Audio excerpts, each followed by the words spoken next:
শিক্ষার্থী বন্ধুরা, আজকের ক্লাসে আমরা অন্তরীকরণের বেসিক বিষয়গুলো নিয়ে আলোচনা করব। অন্তরীকরণের বেসিক যেসব সূত্র রয়েছে এবং বেসিক কিছু অঙ্ক রয়েছে আমরা এগুলো আজকে শেষ করব।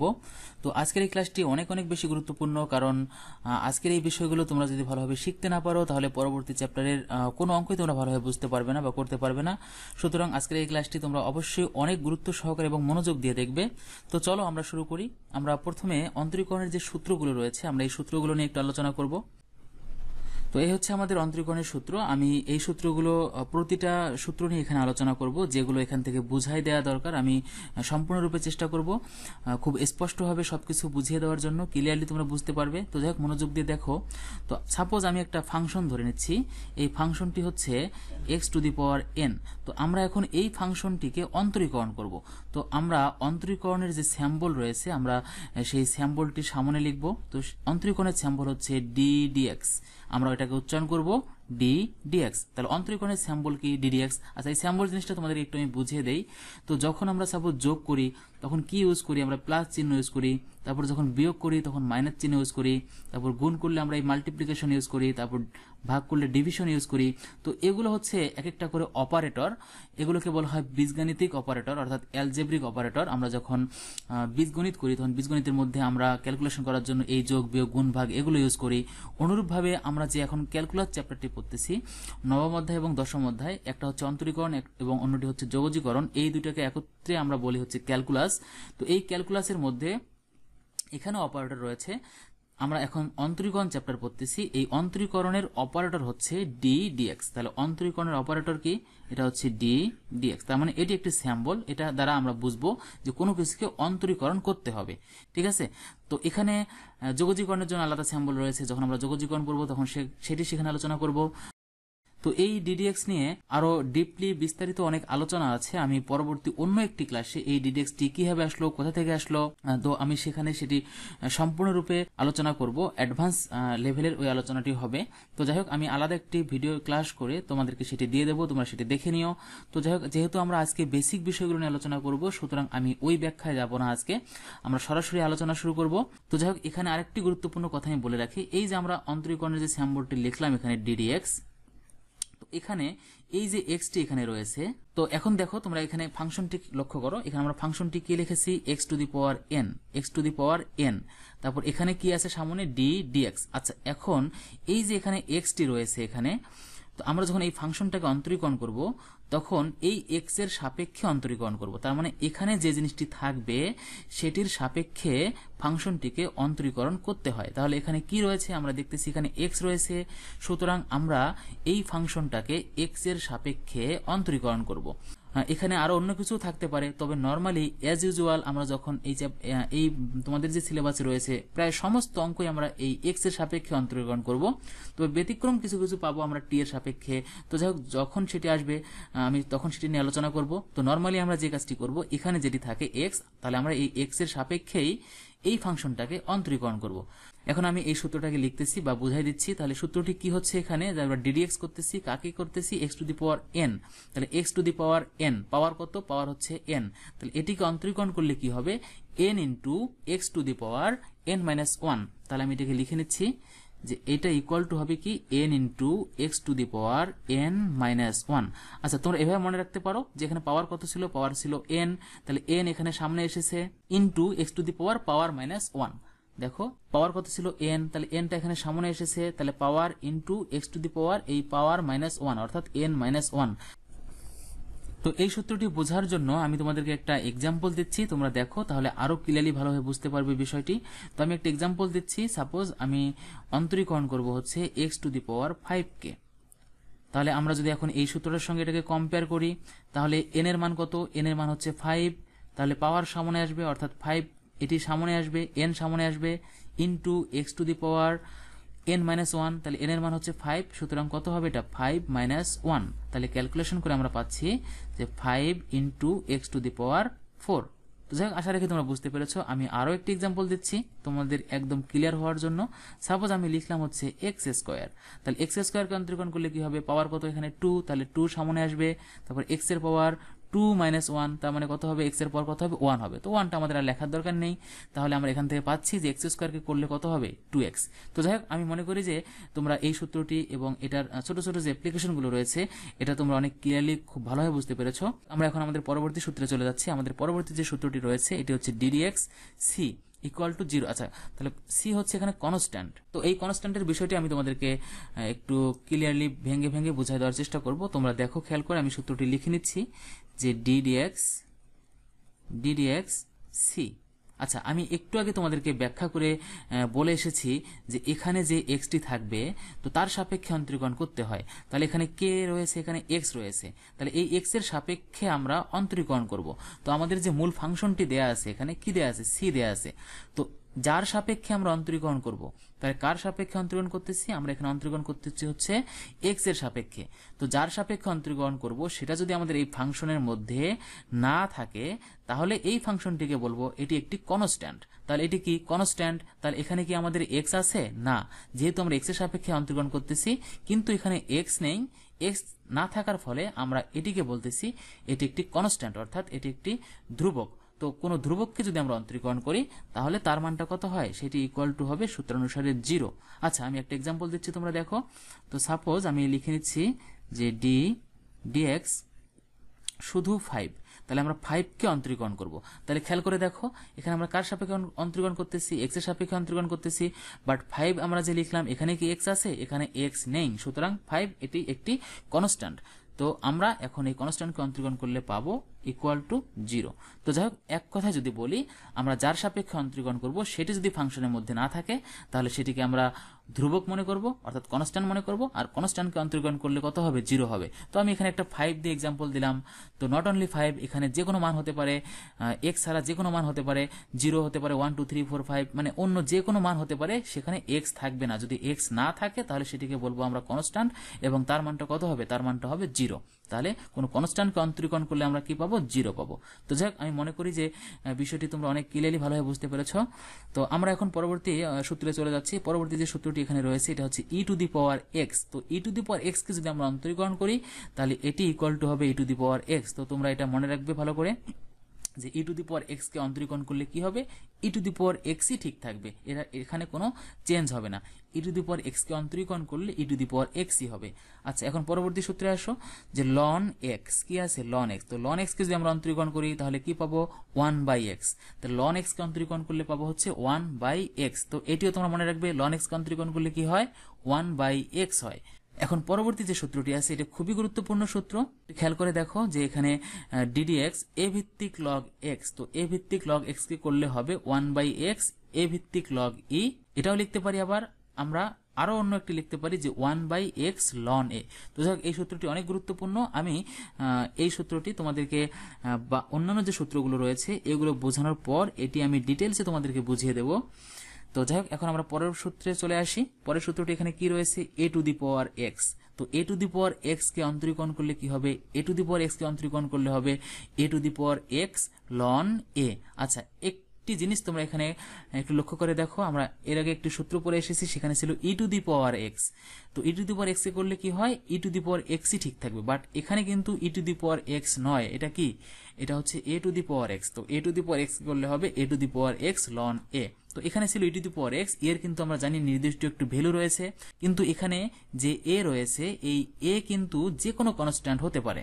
তো আমি একটা এক্সাম্পল দিচ্ছি তোমাদেরকে, তাহলে তোমাদের বুঝতে আরো সুবিধা হবে। তো আমি ওই এক্সাম্পলটা দেওয়ার জন্য আমি লিখে নিচ্ছি ddx 10 to the power x. তাহলে আমি কি লিখে নিলাম, 10 টু দি পাওয়ার এক্স। তাহলে দেখো এখানে এর মানটা কত, এখানে এর মানটা হচ্ছে 10।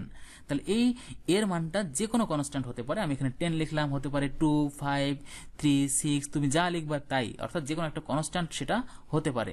তো যাই হোক, আমরা যদি এখন এই a to the power x কে অন্তরীকরণ করি তাহলে সূত্র অনুসারে কি হবে, সূত্র অনুসারে a to the power x, অর্থাৎ এই যে সূত্রটি এখানে রয়েছে আমাদের a to the power x, সেটি ঠিক থাকবে। তার মানে এখানে এর মান কত, 10। তাহলে 10 টু দি পাওয়ার এক্স, এই জিনিসটি এখানে ঠিক থাকবে। তারপর আমরা কি লিখবো, লন এ, অর্থাৎ এর মান কত, 10। তাহলে এখানে কি লিখবো, এ টু দি পাওয়ার এক্স, এটি ঠিক থাকবে, তারপর লন 10 লিখবো। তাহলে আমরা লিখে নিচ্ছি যে এ টু দি পাওয়ার এক্স অর্থাৎ 10 to the power x into লন এ, এর মান কত, 10। সুতরাং আমরা লিখবো কত, লন 10। ওকে, ডান।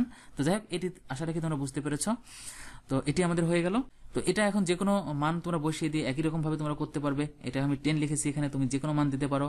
তো যাই হোক, এখন পরবর্তীতে খুবই খুবই গুরুত্বপূর্ণ একটি আমরা সূত্র নিয়ে আলোচনা করবো, এটি হচ্ছে রুট এক্স।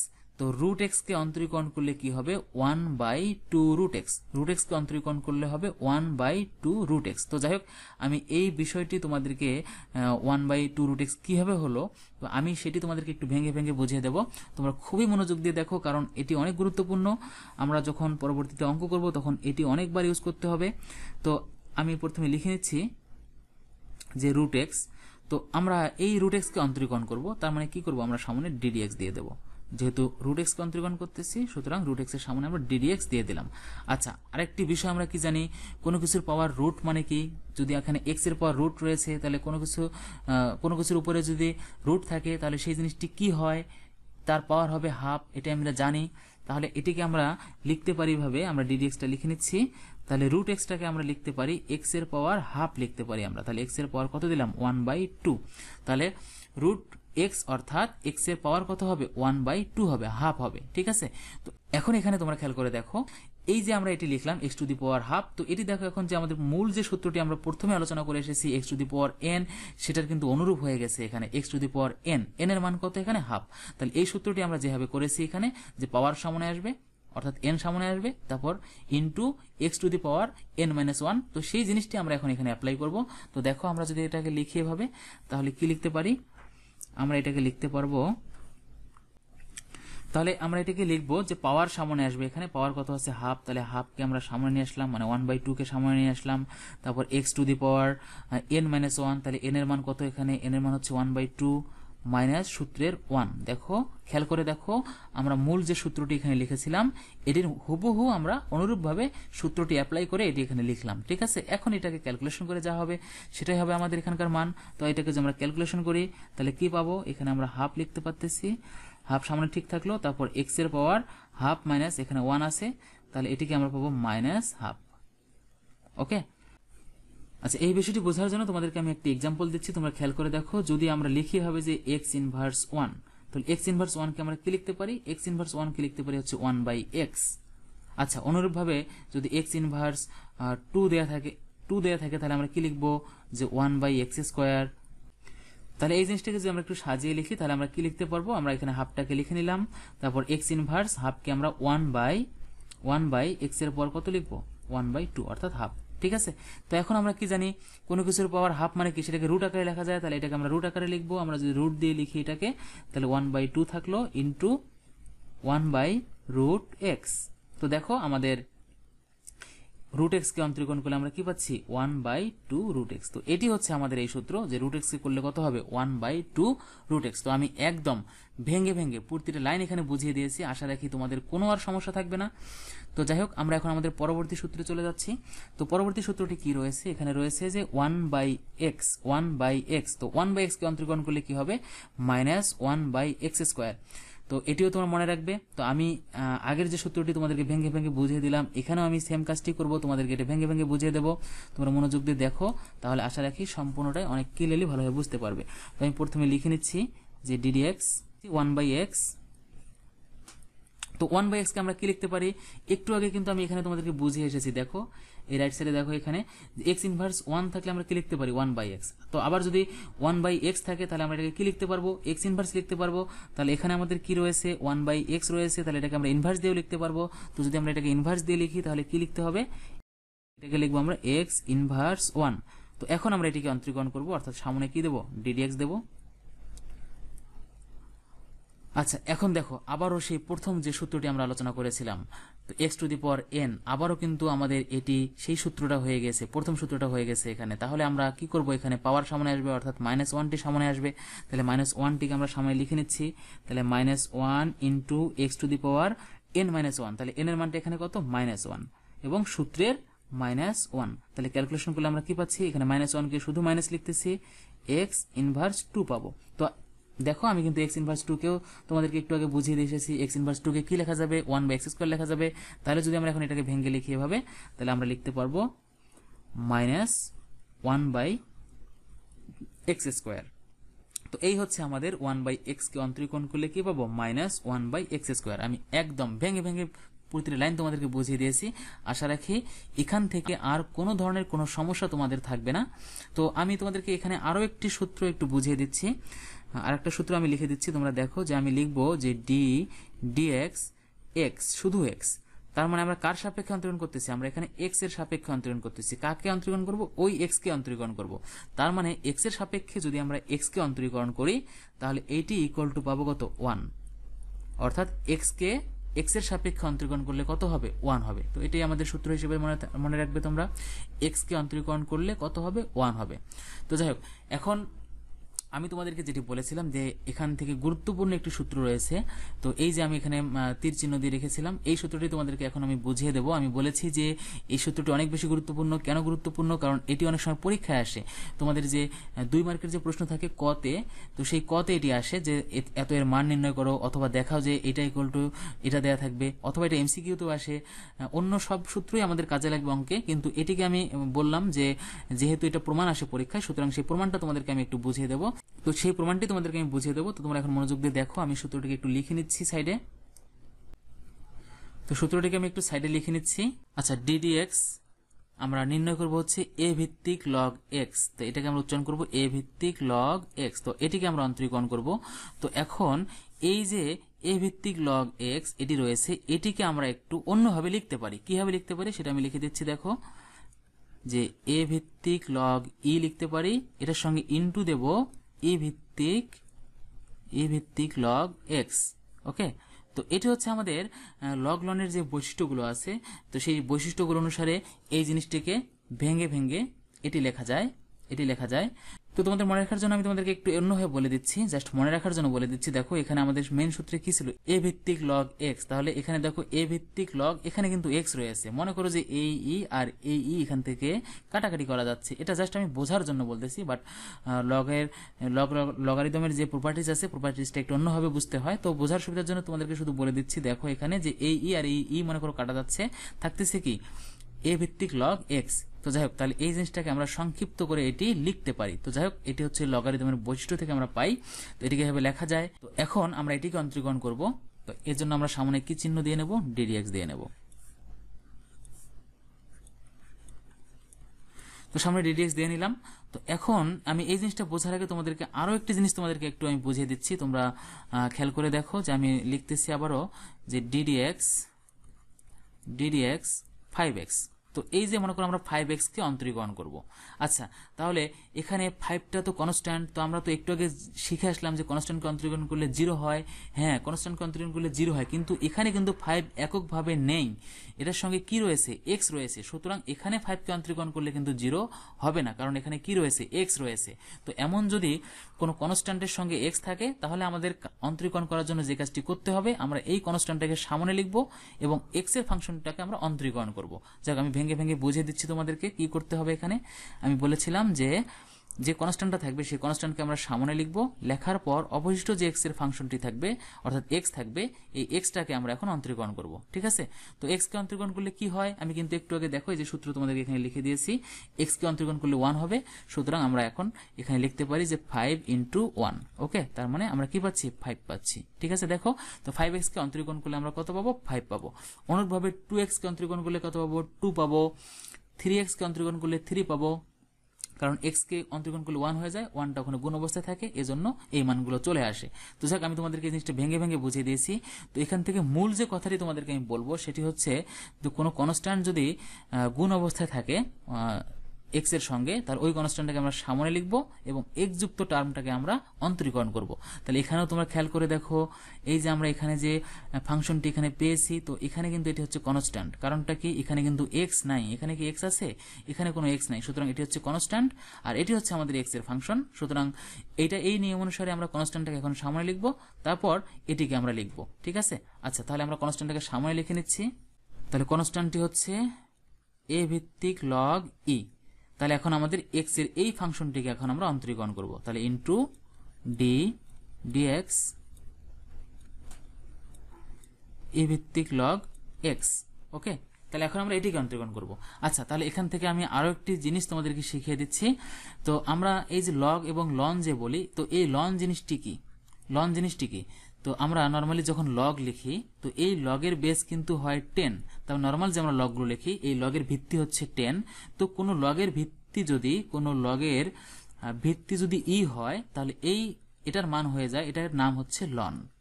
তাহলে যে লগের বেজ হচ্ছে ই তার নাম হচ্ছে লন। তাহলে লন জিনিসটা কি? লনটা হচ্ছে যে লগের বেজ ই তাকে আমরা কি বলবো? লন বলবো। তাহলে আমরা এখন এখানে কি দেখতে পারতেছি? আমরা যেটাকে এখন অন্তরীকরণ করব সেই লগের বেজ কত? ই। সুতরাং আমরা এটাকে লগটাকে আমরা এখন কি লিখতে পারি? লন লিখতে পারি। তাহলে এখন এটি হয়ে যাবে লন। তো আমি এটাকে লিখে নিচ্ছি। আচ্ছা, কনস্ট্যান্টটি যেমন আছে এমনই থাকবে। তাহলে এটাকে আমি লিখে নিলাম এ ভিত্তিক লগ ই। তাহলে এখন ইন্টু ডিডিএক্স ডিএক্স। তাহলে ই ভিত্তিক লগ এক্স, তার মানে লগের বেজ এখানে ই, তার মানে এটার নাম কি? লন। তাহলে আমরা লিখবো হচ্ছে লন এক্স। ঠিক আছে? তো এই জিনিসটা যে লগের বেজ হচ্ছে ই তার নাম কি? লন। ঠিক আছে? তাহলে আমরা এখানে লিখলাম কত? লন এক্স। ওকে। তো যাই হোক, এখন আমরা যে সূত্র শিখে এসেছি, লন এক্স কে অন্তরীকরণ করলে কি হবে? লন এক্স কে অন্তরীকরণ করলে হবে 1/x। তাহলে এখন এই লন এক্স কে আমরা অন্তরীকরণ করলে কত পাবো? 1/x। তো সেটিকে আমরা এখন লিখে নেব। তাহলে যেটি দেয়া সামনে কনস্ট্যান্ট ছিল সেটা থাকলো গুণ অবস্থায়, আর লন এক্স কি করলে হবে? 1/x। ঠিক আছে? তো এই হচ্ছে আমাদের প্রমাণ। তো আমরা যদি এখন এটাকে সাজিয়ে লিখি, তাহলে সাজিয়ে লিখলে আমরা পাবো যে 1/x এ ভিত্তিক লগ ই। ঠিক আছে? তো তোমরা এখন খেয়াল করে দেখো, এই যে আমাদের প্রথম যে প্রমাণটি এটি হয়ে গেছে। ঠিক আছে? 1/x এ ভিত্তিক লগ ই। তাহলে প্রথমটুকু হয়ে গেল আমাদের। এখন আমি তোমাদেরকে পরের অংশটুকু বুঝিয়ে দেব। তো পরের অংশটুকু বোঝার জন্য আমাদেরকে এখানে আরো একটি জিনিস শিখতে হবে। তো এখানে যেমন দেখো, এখানে লেখা আছে কত? যে এ ভিত্তিক লগ ই। তো চাইলে আমরা এই জিনিসটিকে আমরা ই ভিত্তিক লগও লিখতে পারি। তাহলে এখানে ছিল হচ্ছে এ ভিত্তিক লগ ই। তো যদি আমরা চাই এটাকে ই ভিত্তিক লগ এভাবেও লিখতে পারবো। তো যদি ই ভিত্তিক লগ বানাতে চাই তাহলে যে কাজটি করতে হবে, আমাদেরকে 1/, করে দিতে হবে, মানে 1/, ওই ই ভিত্তিক লগ ওই মানটা লিখতে হবে। ঠিক আছে? তো কিভাবে লিখতে হয় দেখো খেয়াল করে। যে কথাটা আমি বললাম, আমি অন্য পার্টটা প্রমাণ করে দিচ্ছি, সুতরাং আমি এটা অন্য কালার দিয়ে লিখলাম। তাহলে 1/x এটা ঠিক থাকলো। এখন আমি চাচ্ছি যে এটার এই লগটাকে চেঞ্জ করে এটার ভিত্তি ই বানাবো। তাহলে আমরা কি লিখবো? 1/, এ ভিত্তিক লগ, এখানে যে মানটা থাকবে সেটা এখানে লিখবো। ঠিক আছে? তাহলে একটু আগে ছিল এ ভিত্তিক লগ, এখন আমরা কি ভিত্তিক লগ বানালাম? ই ভিত্তিক লগ। তাহলে ই ভিত্তিক লগ বানাতে গেলে আমাদেরকে 1/, করে দিতে হবে। আমরা এখানে 1/, এটা লিখে নিলাম। ঠিক আছে? তো আমরা তো আবার এই জিনিসটা জানি, যে লগের বেজ হচ্ছে ই তার মান কত? লন। যে লগের বেজ হচ্ছে ই তার নাম কি? লন। তাহলে এটাকে আমরা এখন কি লিখতে পারি? লন লিখতে পারি। তাহলে এটাকে আমরা এখন লন লিখে নেব। তাহলে আমরা এখন এটাকে লিখতে পারি 1/x ইন্টু 1/ln a। ঠিক আছে? তো এখন যদি সাজিয়ে লিখি, সাজিয়ে লিখলে 1/x ln a। ঠিক আছে? তো এই হচ্ছে আমাদের পরবর্তী অংশের প্রমাণ এটি। তো যাই হোক, আমি মনে করি যে তোমরা বিষয়টি অনেক সুন্দরভাবে এবং ক্লিয়ারলি বুঝতে পেরেছো। আমি একদম ভেঙে ভেঙে বুঝিয়ে দেওয়ার চেষ্টা করেছি। তোমরা এখন জাস্ট এটাকে খাতায় লিখবে। দুইবার প্র্যাকটিস করলে তোমরা অনেক ভালোভাবে এটাকে আয়ত্তে রাখতে পারবে। ঠিক আছে? তো এটি অনেক গুরুত্বপূর্ণ। তোমরা পরীক্ষার জন্য এটাকে প্রস্তুতি হিসেবে রাখবে। 2 মার্কের জন্য এটি পরীক্ষা আসে এবং এমসিকিউ এগুলো সচরাচর আসে। তো যাই হোক, আমি সূত্রের যে বেসিক বিষয়গুলো ছিল আমি সেগুলো সম্পূর্ণ নিয়ে আলোচনা করলাম। তো আমাদের অন্তরীকরণের আরো বেশ কিছু সূত্র রয়েছে, আমি সেই সূত্রগুলো নিয়ে আলোচনা করব। তো তার আগে আমি এখন যে সূত্রগুলো আলোচনা করেছি, তো এই সূত্রের উপর কয়েকটি ছোট ছোট আমরা গুরুত্বপূর্ণ কয়েকটি অঙ্ক করব। তো অঙ্কগুলো এজন্য করব যেন এই সূত্রগুলোর অ্যাপ্লিকেশন আমরা অঙ্কের মাধ্যমে করতে পারি। ঠিক আছে? তো যাই হোক, এজন্য আমি বেশ কয়েকটি অঙ্ক তোমাদেরকে এখন করিয়ে দেব। তোমরা দেখো। তো তোমরা এখন দেখো যে আমি এখানে 2টা অঙ্ক লিখে রেখেছি, একটা আমি এখানে তোমাদেরকে করিয়ে দেবো এবং আরেকটি তোমাদের জন্য হোমওয়ার্ক থাকবে, তোমরা এটা নিজেরাই প্র্যাকটিস করবে। তো এখন এই অঙ্কটি করার জন্য আমরা দেখতেছি যে আমরা এটার ডিডিএক্স সামনে লেখা আছে, তার মানে এটিকে আমাদের অন্তরীকরণ করতে হবে। তো অন্তরীকরণ করার জন্য আমরা যে কাজটি করব, তাহলে আমরা এখানে দেখতে পাচ্ছি যে কি আছে ফাংশনটি আছে 5x⁴ - 3x³ plus 9x² plus 2। তো যাই হোক, এখানে মোট 4টি টার্ম এখানে রয়েছে। এখানে 5x⁴, তারপর -3x³, তাহলে এটি একটি টার্ম, এটি একটি টার্ম, এটি একটি টার্ম এবং 2 এটি একটি টার্ম। তাহলে মোট এখানে 4টি টার্ম রয়েছে। তো এই 4টি টার্মের মধ্যে আমরা আলাদা আলাদাভাবে ডিডিএক্স দেবো। দেখো আমি লিখতেছি, তোমরা খেয়াল করে দেখো যে প্রতিটা টার্মের সঙ্গে আমরা আলাদা করে ডিডিএক্স দেবো। তাহলে ডিএক্স 5x⁴ এটিকে লিখে নিলাম। তারপর এখানে যে মাইনাসটি রয়েছে সেই মাইনাসটি দিয়ে নিলাম। তারপর আবারও আমরা পরের টার্মের জন্য ডিডিএক্স দেবো। তাহলে ডিডিএক্স 3x³ অর্থাৎ প্রতিটা টার্মকে আমরা আলাদা আলাদাভাবে অন্তরীকরণ করব। তারপর পরের টার্মের জন্য আবার আলাদাভাবে অন্তরীকরণ করব, অর্থাৎ ddx লিখবো সামনে, ddx 9x², আবার পরবর্তী লাস্ট টার্মের জন্যও dx 2। আচ্ছা, তাহলে এখন দেখো এখানে আমরা প্রতিটা টার্মের মধ্যে আমরা আলাদা আলাদাভাবে অন্তরীকরণের যে সিম্বল ddx রয়েছে আমরা সেটিকে দিলাম, অর্থাৎ প্রতিটা টার্মকে আমাদের আলাদা আলাদাভাবে অন্তরীকরণ করতে হবে। আচ্ছা, তাহলে প্রতিটা টার্ম এখানে যোগ এবং বিয়োগ এই আকারে ছিল, সুতরাং আমরা এখানে প্রতিটা টার্মের মধ্যে আলাদা আলাদাভাবে ddx দিয়ে নিলাম। তো এখন আমরা এটিকে অন্তরীকরণ করব। আমরা একটু আগে শিখে এসেছি যে যদি কোনো কনস্ট্যান্ট গুণ অবস্থায় থাকে তাহলে সেই কনস্ট্যান্টটাকে সামনে লিখতে হয়, তাহলে আমরা এই কনস্ট্যান্টটাকে সামনে লিখব এবং এক্স এর যে অবশিষ্ট বাকি যে টার্মটা রয়েছে সেটিকে আমরা অন্তরীকরণ করব। তাহলে আমি সেই কাজটি এখন করতেছি। তো পরের লাইনে এসে আমরা যেটি করব, এই 5 কনস্ট্যান্ট ছিল, 5টাকে আমরা বাইরে নিয়ে আসলাম, তারপর dx x⁴, তারপর মাইনাস এখানে 3 কনস্ট্যান্ট, তাহলে 3কে আমরা সামনে নিয়ে আসবো, তাহলে 3dx x³, তারপর প্লাস এখানে হচ্ছে 9 কনস্ট্যান্ট, তাহলে 9কে সামনে নিয়ে আসবো, তাহলে 9dx অবশিষ্ট টার্ম থাকে হচ্ছে x², তারপর প্লাস dx 2 একা আছে এখানে, আমরা 2 লিখে নিলাম। তো যাই হোক, এখন আমরা এটিকে অন্তরীকরণ করবো। আমরা একটু আগে শিখে এসেছি যে x⁴n এর সূত্র শিখে এসেছি। x⁴n কে অন্তরীকরণ করলে কি হবে, n × x⁴n−1। তাহলে আগে থেকে এখানে 5 রয়েছে, আমরা 5 লিখলাম, ইন্টু এখানে x⁴ যে 4 আছে এই 4টাকে সামনে নিয়ে আসবো, তারপর x⁴ অর্থাৎ আমরা একটু আগে যে x⁴n এর সূত্র শিখে এসেছি সেটিকে এখানে আমরা অ্যাপ্লাই করব। তাহলে কি লিখবো, এখানে 4 এটিকে সামনে নিয়ে আসবো, ইন্টু x⁴ তাহলে 4 - 1 করলে কত হবে, 3 হবে। তাহলে আমি একবারে সেই 3টি লিখে দিচ্ছি এখানে, 3 মাইনাস, তারপর পরবর্তীতে এখানে 3 রয়েছে, এই 3 লিখলাম, তারপর x³ অর্থাৎ x এর পাওয়ার 3, তাহলে এই 3টা সামনে চলে আসবে, ইন্টু x⁴ অর্থাৎ 3 - 1 করলে 2 হবে, তাহলে x এর পাওয়ার কত হবে, 2 হবে। আচ্ছা, তারপর প্লাস 9 কনস্ট্যান্ট, 9 ইন্টু, তাহলে এখানে কি রয়েছে, x² রয়েছে, এখানে 2 সামনে চলে আসবে, তাহলে আমরা লিখে নেব যে 2 ইন্টু x⁴ অর্থাৎ 2 - 1 করলে 1 হবে, তার মানে x এর পাওয়ার 1 হবে। 1 আর লেখার দরকার নেই, আমরা এটাকে ফাঁকা রাখতে মানে শুধু x লিখতেছি। তারপর 2 কে অন্তরীকরণ করলে কি হবে, আমরা জানি কনস্ট্যান্টকে অন্তরীকরণ করলে 0 হয়, সুতরাং আমরা 2 কে অন্তরীকরণ করলে কত পাবো, 0 পাবো।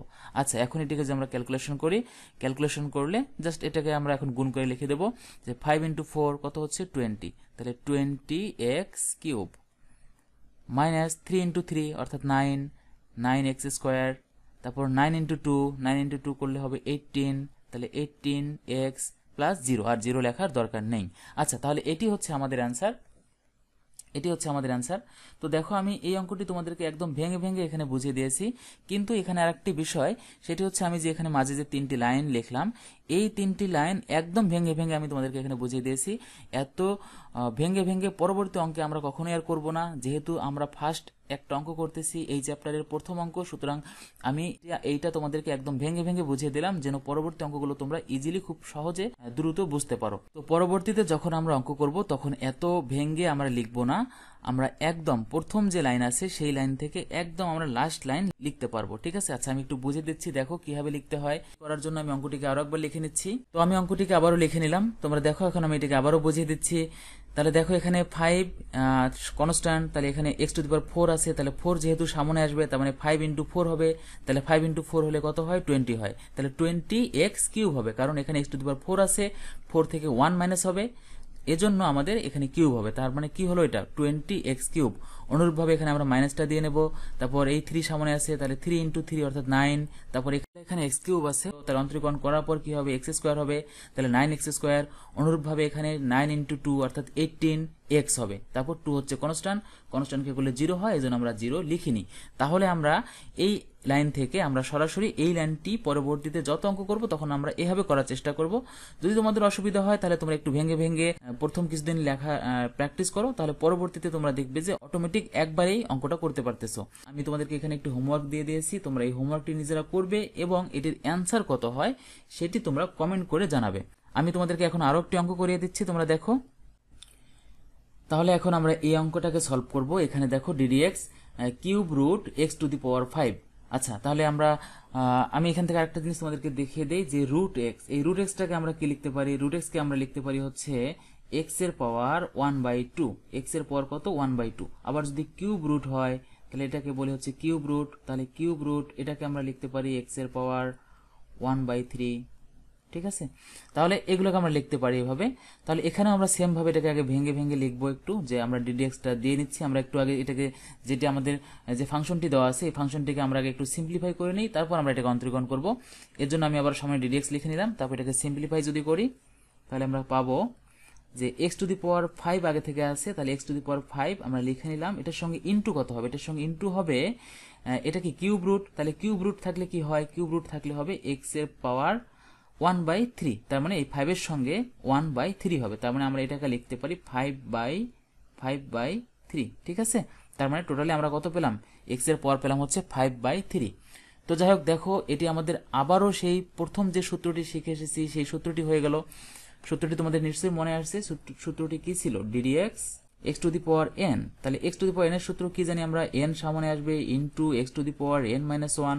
তাহলে এখানে আমরা সেম কাজটাই করব। তাহলে এখানে আমাদের n এর মানটা কত? n এর মানটা হচ্ছে 5/3। তাহলে এই 5/3 হচ্ছে n, এটি সামনে আসবে, তারপর এক্স টু দি পাওয়ার এই n-1 অর্থাৎ 5/3 - 1 হবে।